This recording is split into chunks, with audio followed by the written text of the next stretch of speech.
Good evening and thank you for watching ECSO News on Blab TV, where facts matter.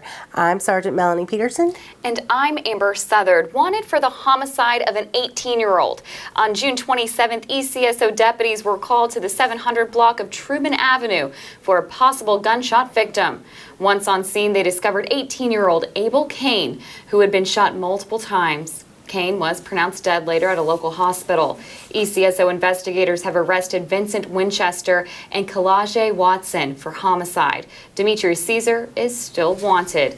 If you have any information about the location of Demetrius Caesar, call Crime Stoppers at 433-STOP or the ECSO at 436-9620. 2 suspects arrested for robbing pizza delivery drivers at gunpoint. On June 17th, Keith Walker Jr. and Michael Christian Jr. committed an armed robbery on a Domino's pizza delivery driver on the 550 block of South 61st Avenue. On June 20th, during a different armed robbery, they pistol whipped a Domino's pizza delivery driver on the 7500 block of Highway 98. Then on June 21st, they committed an armed robbery of a Papa John's delivery driver at the same location on Highway 98. Walker is being charged with armed robbery, armed burglary, grand theft, aggravated battery, and battery. Christian has been charged with armed robbery, armed burglary, grand theft, aggravated battery, and battery, possession of a stolen credit card, and an illegal use of a credit card. More arrests are expected to be made in this case. 13 lucky ECSO explorers will get a chance to learn more about naval aviation. Sheriff Morgan, with other members of the ECSO, drew names out of a hat to pick who would attend the National Flight Academy aboard NAS Pensacola. The 13 explorers were awarded scholarships and will begin the academy next month. They will learn aviation principles, communication practices, and soft skill challenges through the use of the Academy's Joint Operations Centers, aircraft simulators, and Joint Intelligence Centers. We received an email regarding a family's interaction with Deputy Johnson recently after an accident and wanted to share it with you. I would like to take a moment to bring the kind actions of Deputy Johnson to your attention. On Sunday, June 17th, my family and I were involved in a motor vehicle accident. Due to the accident, our car no longer had air conditioning. There were no places within walking distance, and I had no way to transport my 1- and 3-year-old daughters. Deputy Johnson approached my girls with a warm smile and offered us a seat in the rear of his air-conditioned and mosquito-free patrol car. My girls were still a bit nervous, but he kept speaking with them until they were relaxed. Deputy Johnson's compassionate service helped turn a troublesome situation into a positive interaction with the Escambia County Sheriff's Department. This humanizing experience helped breed trust between law enforcement and the people they serve. His actions and demeanor bring great credit upon himself, the Escambia County Sheriff's Department, and the greater population of law enforcement in this great nation. Thank you for that letter. On July 2nd, Devontae Aaron Knight committed an armed robbery at the Century Quick Stop located on Century Boulevard. If you see him, do not approach him. Call 911. If you have any information on his whereabouts, call Crime Stoppers at 433-STOP or the ECSO at 436-9620. A Brownsville prostitution sting puts 10 suspects behind bars. On June 27th, members of the High Intensity Patrol Unit, Narcotics Unit, Patrol Division, and Warrants Unit conducted a prostitution sting in the Brownsville area due to complaints about increased prostitution in the area. These 10 suspects were arrested in the one-night sting. More of these type of prostitution stings will continue throughout Escambia County. On June 26, the ECSO's Narcotics Unit served a search warrant at a home located in the 1000 block of West Bobby Street. During the search, investigators located 860 grams of cocaine with a street value of $86,000. In addition to the cocaine, investigators also located 2 handguns and other items of paraphernalia that is indicative of drug distribution. Darian Maurice Rushing was arrested and charged with trafficking over 200 grams of cocaine, keeping a public nuisance structure for drug activity, and possession of drug paraphernalia. Rushing was also charged with accessory after the fact for helping the Pensacola Police Department's hit-and-run suspect, Marquise Deshaun Wallace, avoid capture. The Escambia County Sheriff's Office Explorers got some hands-on experience with our SWAT unit. The Explorers learned about the purpose of the SWAT unit and how they train and what gear they use in the field. The Explorer program is a voluntary program that is sponsored by the Escambia County Sheriff's Office. The purpose of the Explorers is to educate and involve young people in law enforcement operations, whether or not they choose to enter a career in law enforcement. Members gain a working knowledge of police work and have the opportunity to serve their community. Explorers receive training in patrol procedure, first aid, honor guard, criminal law, crime prevention, fingerprinting, arrest techniques, drug abuse prevention, firearm safety, crime scene techs, and more. Contact the Explorer office for information if you or you know somebody want to join the program. You can contact them at 436-9916 or 436-9939. Murdered for $60 worth of marijuana. On June 26, Shalene Yeldon, Shantaria Jones, and Dion Nettles were arrested for the homicide of Jaquan Berry. Jones has been charged with second-degree murder. Yeldon and Nettles have been charged with accessory after the fact. The suspects met Berry to buy $60 worth of marijuana. During that drug transaction, a struggle ensued, and the victim was shot by Jones. ECSO deputies captured an escapee after being on the run nearly 24 hours. On June 26, Michael Reed, an inmate, walked out of the Escambia County Department of Corrections on West Fairfield Drive. A tip led to his arrest after Reed was seen in a local pawn shop. A year-old homicide case has been closed. On June 26, the ECSO warrants and patrol divisions received information about the whereabouts of a homicide suspect. Deputies located Deon Keith Harris's vehicle and tried to pull him over. Harris then accelerated and fled from deputies. During the pursuit, he struck another vehicle, sending that driver to the hospital. The pursuit ended near Davis Highway and I-110, with Harris being arrested for the January 6, 2017 homicide of Alan Elliott, among other charges involving the pursuit. Here's this week's episode of Crime Tip Tuesday. I'm Chief Deputy Chip Simmons, and welcome to Crime Tip Tuesday. Here are some additional tips for seniors. Never send cash in the mail or allow anyone to pick up a check at your home. If you think you're a victim of a theft, report the incident to your local law enforcement office. Whenever possible, try to vary your daily routines. A person with dependable habits becomes an easier victim for burglars. Keep your home and property well lit. This has been a tip from your Escambia County Sheriff's Office.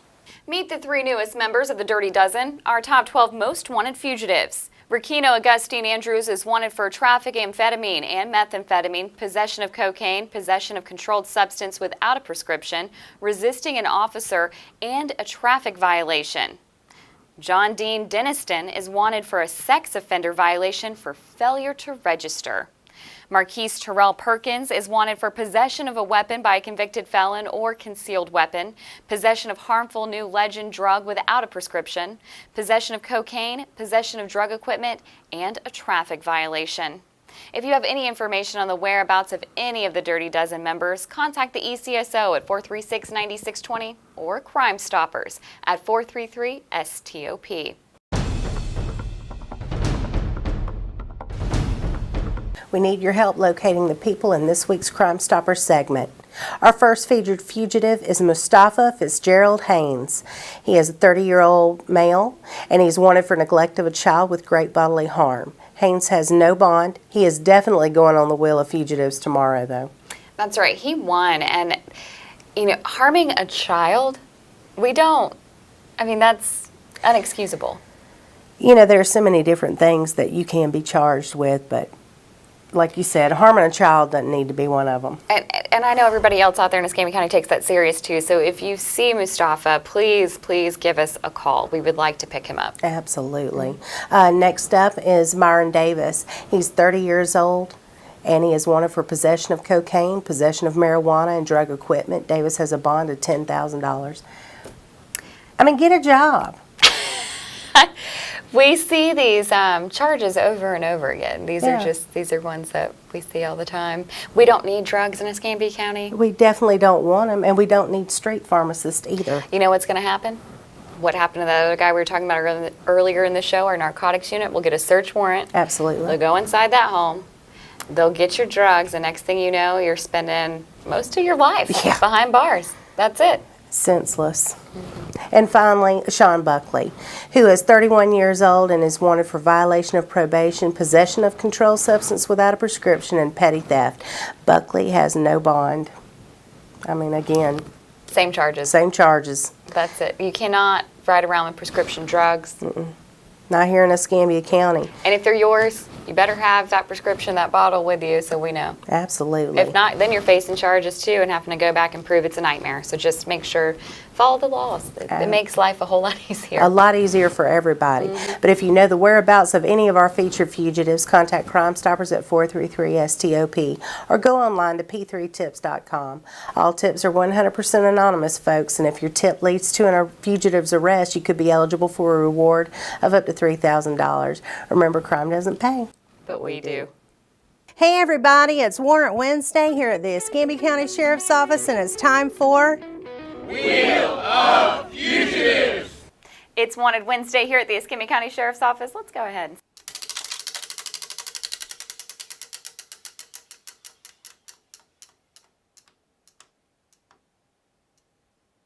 All right, this week's winner is Douglas Hadley. He's 27 years old. Amber, he's wanted for vehicle theft with a bond of $1,000. We don't do that here in Escambia County, vehicle theft. And guess what? Now our Prize Patrol, a.k.a. Warrants Division, they're coming for you. I wouldn't want them coming for me. Those guys know what they're doing there. And if you don't do the right thing and turn yourself in, the people at home will help us out. Tell them how they can do That's so. right. Call Crime Stoppers at 433-STOP. If you know where Douglas is located, give us that information. Once he's arrested, based off the information provided by you, you could earn a reward of up to $3,000. It's like Amber and I always say, crime doesn't pay, But we do.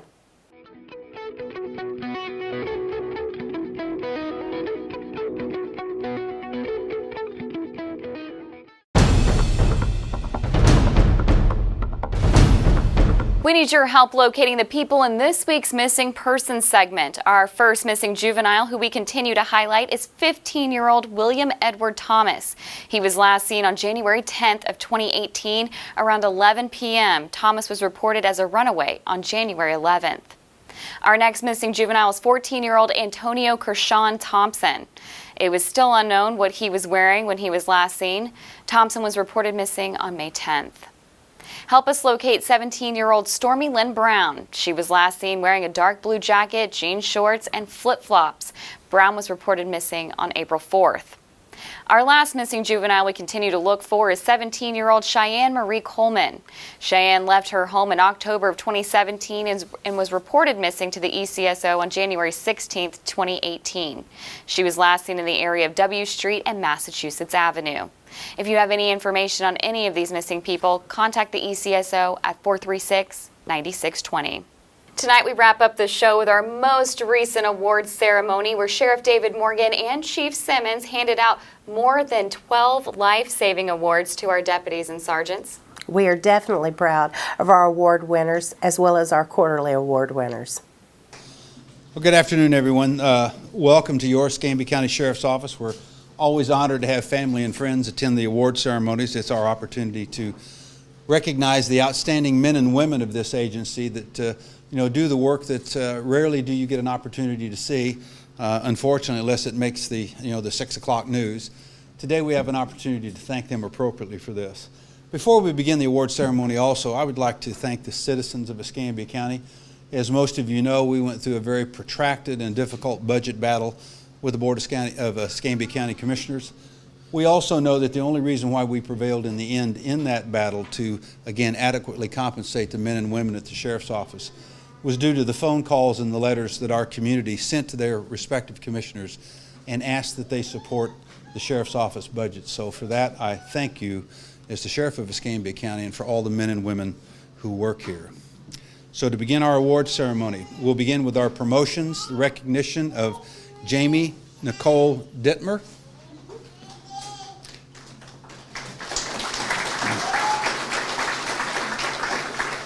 Jamie was promoted to the administrative assistant position within the Human Resources Division.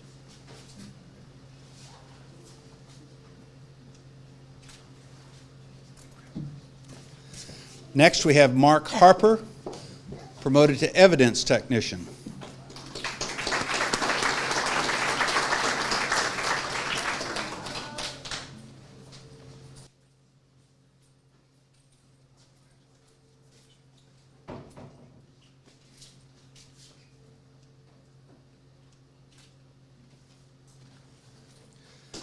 Next, we have Stephanie Schmidt to Crime Scene Tech Trainee.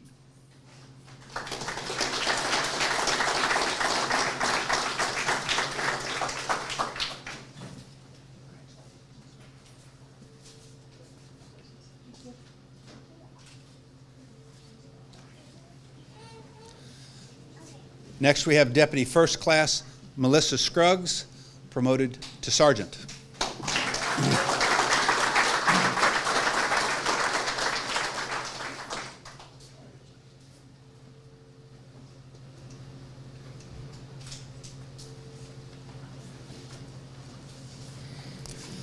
The following employees received letters of commendation for the first quarter via mail: Sergeant Tony Tampery and Dispatcher Trainee Madeline Dixon.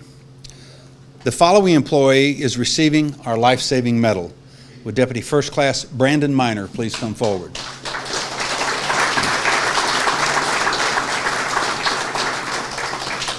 On October the 6th of 2017, while working as a school resource officer at Bellevue Middle School, Deputy Miner was advised over the school radio that there was a medical emergency in hallway 900. Deputy Miner responded where he was directed to a bathroom. Upon entering the bathroom, he located a school nurse and a teacher kneeling next to a student that was non-responsive.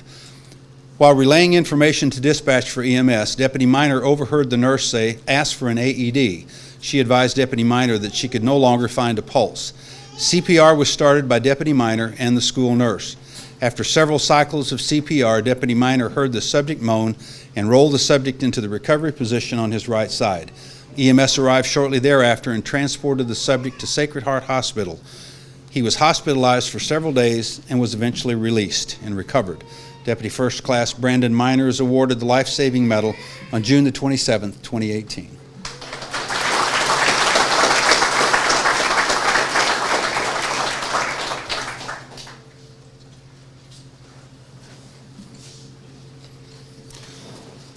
You'll get to see him again here shortly.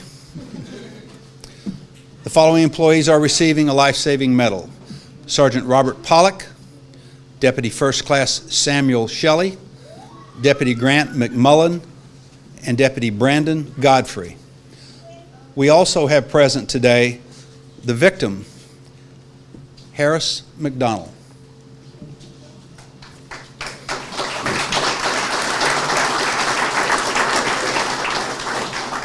Mr. McDonald, you can come forward, please.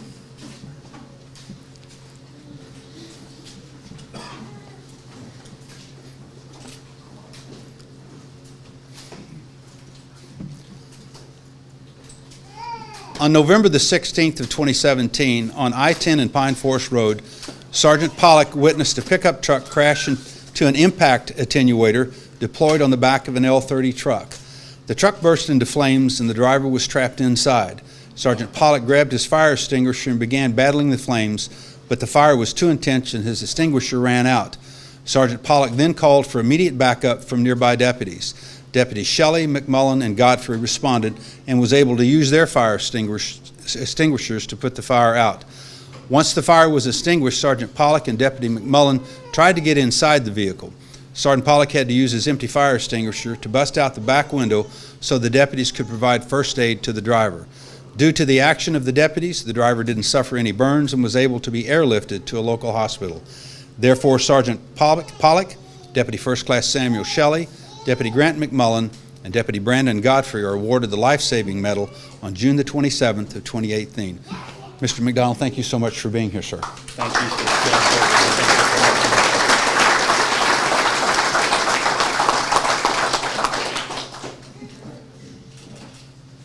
you, sir.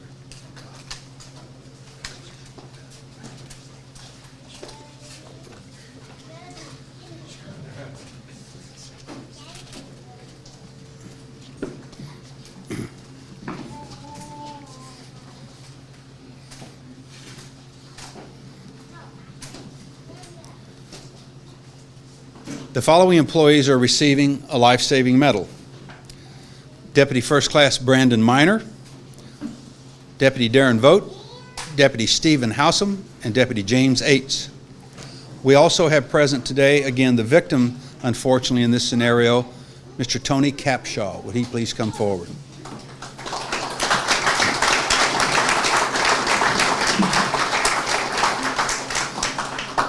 told everyone you'd get to see Deputy Minor again. If you're ever planning on being injured, make sure his shift is on duty. On October the 17th of 2017, Deputies Brandon Minor, Darren Vogt, Stephen Howsam, and Jason Ates responded to a man-down call at 829 West Michigan Avenue. Deputy Minor was the first to arrive and found several citizens removing a non-responsive citizen from a vehicle. Deputy Minor quickly evaluated the victim, who was turning blue and not breathing, and without a pulse. Deputy Minor began CPR due to a mouth obstruction, which was chewing tobacco. The rescue breaths could not be delivered until the Deputy Minor cleared the obstruction. Deputy Howsam arrived and attached the AED and delivered a shock, after which CPR was continued by Deputies Ates and Vogt. When EMS arrived, they took over the care of the victim and transported him to the hospital. Once at the hospital, the subject was fully resuscitated. Therefore, Deputy First Class Brandon Minor, Deputy Darren Vogt, Deputy Stephen Howsam, and Deputy Jason Ates are awarded the Life-Saving Medal on June the 27th of 2018. Deputy Minor will also be receiving the Life-Saving Award for Deputy Ates, who could not be with us today. And again, Mr. Capshaw, we're so honored to have you here today. Thank you so much, sir. Sergeant Frye would like to say something to you later. Sergeant Frye was there, retired Sergeant Frye. We have Retired Sergeant Frye. Sergeant Frye. Please come up, sir. I just wanted to say something really quick. The nice little letter really don't even do it justice. If it was not for the actions by these deputies, my good buddy right here would not be with us here today. His actual surgeon, because of his previous heart issues, said if it wasn't for their actions, the use of the AED, he wouldn't be here. My partner was expired. He was gone. And I was exhausted doing CPR. I've been an officer for over 33 years. I've never had to do anything like that. I've seen it done. But I want to thank you all from my heart. And it speaks highly for the training, the dedication, the professionalism with the Escambia County Sheriff's Department. And I wanted to thank you personally. The thing is, even after the incident, and I don't even remember who it was, but several of the deputies went to check on my partner. And I can remember them coming back and forth, but you know, it was such a stressful event, especially when it's dealing with a good friend of yours or a loved one. It just didn't really sink in. And I've called the Sheriff's Department. I've spoken to Chip, a good friend of mine. And again, I just wanted to personally thank you for what you did that day. Thank you. Thank you, Sheriff.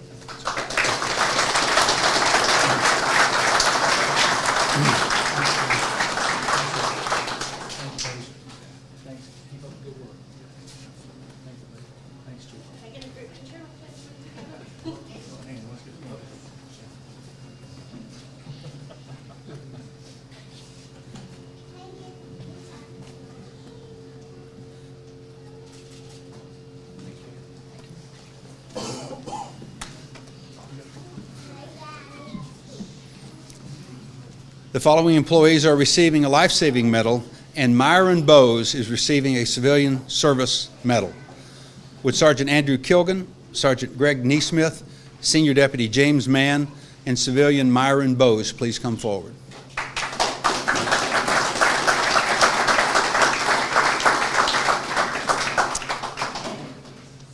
While working in an extra duty capacity at the Floribama Lounge, Deputies James Mann, Sergeant Greg Neesmith, and Sergeant Andrew Kilgan, along with business employee Myron Bowes, performed life-saving CPR on an individual who showed signs of a heart attack and a cardiac arrest. Responding to the interior of the building, the victim was located, and he had no pulse and was no longer breathing. Upon assessing his condition, CPR was started and an AED was requested. During this time, ECSO dispatcher Madeline Dixon provided vital communications to the on-scene deputies for the request of EMS, life flight, and fire personnel to transport the victim to a medical facility. CPR continued for approximately 15 minutes until the victim started breathing shallow breaths and regained a pulse. The victim was monitored until EMS and fire personnel arrived and took over the victim's medical care. Once the helicopter arrived at Baptist Hospital, it was learned that the victim was in much better condition and appeared to be responding to treatment. Therefore, Sergeant Andrew Kilgan, Sergeant Greg Neesmith, and Senior Deputy James Mann are awarded the Life-Saving Medal, and Myron Bowes is awarded the Civilian Service Medal on June the 27th of 2018. Gentlemen, thank you.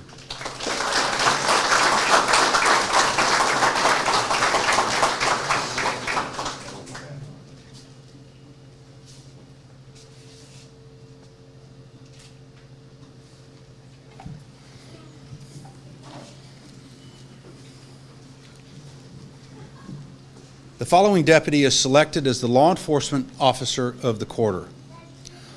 On March the 25th of 2018, Senior Deputy Holcomb responded to a burglary at Benjamin Oaks Apartments. The homeowner returned home to find that his front door had been kicked in and his house had been ransacked.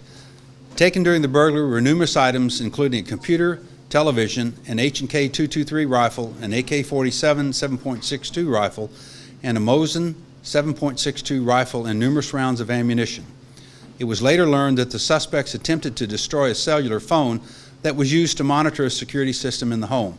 After inquiring as to who would know that the victim uses his phone to monitor the system, Holcomb developed the ex-girlfriend as a possible suspect. He drove to the ex-girlfriend's home and walked up to the residence, noticed several of the stolen items was in plain view in a vehicle. He then ran the tag and developed an additional suspect. The suspect was located inside the ex-girlfriend's home, still wearing the same clothing that he was wearing in the surveillance video.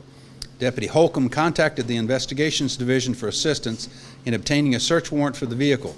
He was able to recover all of the stolen property and assisted in its return to the rightful owner. Therefore, Senior Deputy Holcomb is the ECSO Law Enforcement Officer of the quarter as of June the 27th, 2018. Thank you.